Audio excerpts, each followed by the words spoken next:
is going to do nothing to get a single child health care, to create a single job in South Carolina, to attack the crisis of global warming. It's going to do nothing to end the war. This is why we need to focus on you.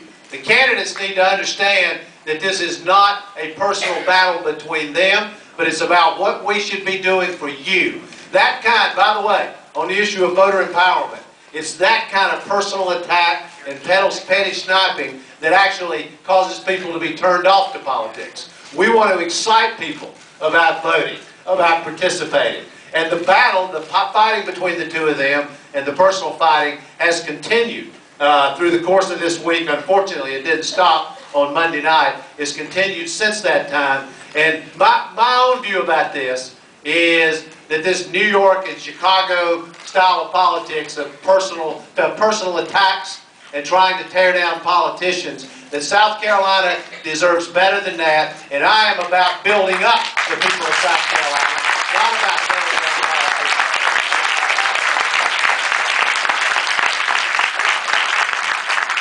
And I've talked a great deal about having been born in South Carolina, the importance of this state. You know, I came here after the New Hampshire primary, and I was excited about coming south, about coming back to the place that I was born, and I was excited about the presidential campaign coming to South Carolina.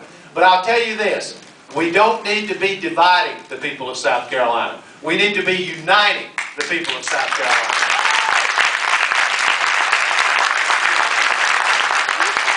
Because this is a great state with extraordinary people. I'm proud of where I was born. I'm proud of South Carolina. I'm proud of North Carolina, where I did a lot of my growing up.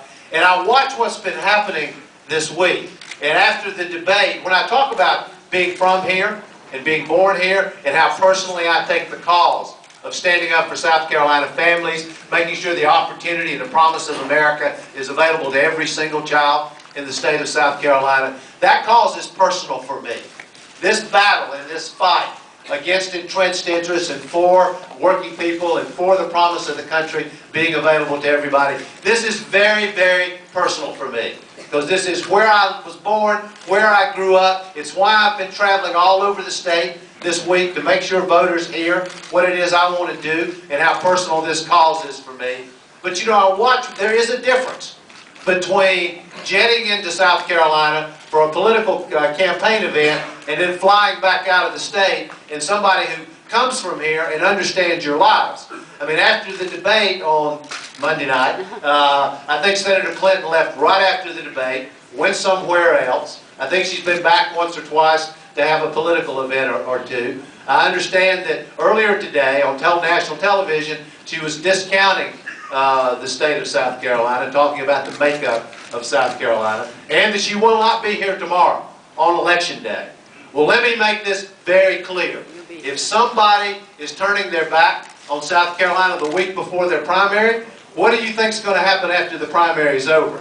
I will be here today, I will be here tomorrow on Election Day, and more importantly, I will be here when I'm the nominee and I'm the President of the United States.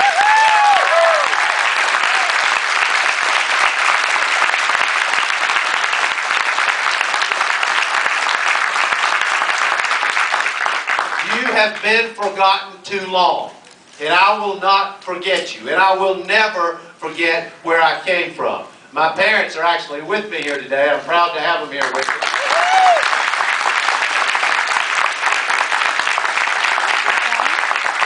Many of you have heard me talk in the past about having grown up in mill towns and mill villages, both here in South Carolina, Georgia, North Carolina. But I was raised to believe that the men and women who worked in the mill with my father were worth every bit as much as the man who owned the mill. That's the country that I believe in. And if we believe that, then we have work to do. I know that we have young people here. I'm very proud of the young people who are involved in this organization and who are involved in voter empowerment. And I just have to say, when you leave these events and when you speak to your parents, make sure that when they're going to the polls to vote tomorrow, make certain that they know and they're thinking about the promise of this country being available to you. Because that is the great test for every generation of Americans. Do we leave the promise of America and the opportunity of America available to every single child? That is the test in this election. Are we going to do for our children and our grandchildren what our parents did for us? I mean, I watched my grandmother, who helped raise me, take care of us. She had a 5th or 6th grade education. Wonderful, wonderful woman. And she'd take care of us, go work her shift at the mill, come back home. My father worked in the mills. My mother did too when she was younger. Worked in the mills. They went into those mills day after day. Hard, tedious work. And they did it so that I could have a better life. Every one of you have been through a similar experience. You had a parent or a grandparent who worked and struggled and sacrificed for you.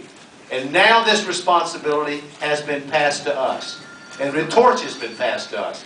And we carry that responsibility. And we have work to do across many fronts. I'll just mention a few and then I'm going to answer your questions.